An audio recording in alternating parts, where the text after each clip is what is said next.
One of the things that we absolutely have to do when we're parenting strong-willed, out-of-control kids is we want to make sure that we're as healthy as we can be and as strong as we can be. Children and adolescents who have oppositional defiant tendencies tend to find a weakness in the family system and exploit it. Okay? If there's tension between you and your spouse, they're going to aim to make this worse. If you're having trouble with your in-laws, they're going to try to exploit that. Are you out of shape and exhausted after work? That's when they're going to be the most trying. Are you worried or depressed about something?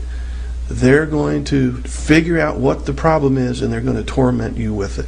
Okay? Now this doesn't mean they're bad kids. They're just intense kids. They seek intensity from you especially, and they have found they get the most intensity from you when you're reacting.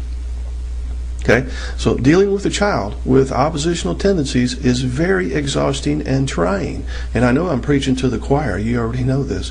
It's going to take about 1/3 to 1/4 of all your emotional, mental, and physical resources to deal with this.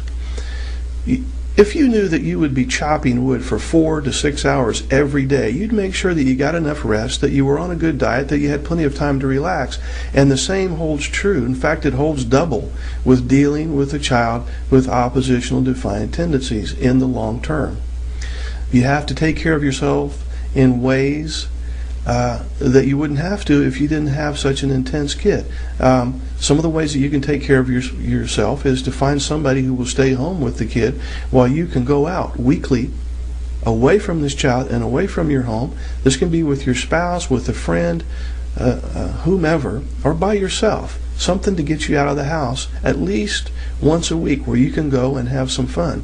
Make sure that you have plenty of time to talk to someone about your difficulties. This could be your spouse, your ex, a friend, a co-worker, a pastor, counselor, whomever. But it's going to be terribly important for you to have somebody that you can confide in and tell them what the problems are, somebody who will listen to you. And some of these things are obvious. You want to get adequate exercise. I know that sounds terribly simplistic, but you want to make sure that you get a lot of exercise during these tough times. There's nothing better to blow off steam than to do some exercise that's fun. Get plenty of sleep. Eat well, but don't go try to go on a big diet right now. Don't try to do too much. Remember, caring for an oppositional kid is a huge job. Also, get help if your marriage is in trouble. And do everything you can to stop drinking if you're drinking. Do everything you can to stop abusing prescription drugs if you're doing that.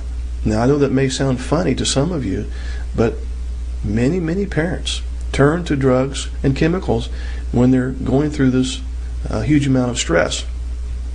And make sure that you have some type of hobby that you can enjoy, something that is a distraction to you to get your mind off of the current problems.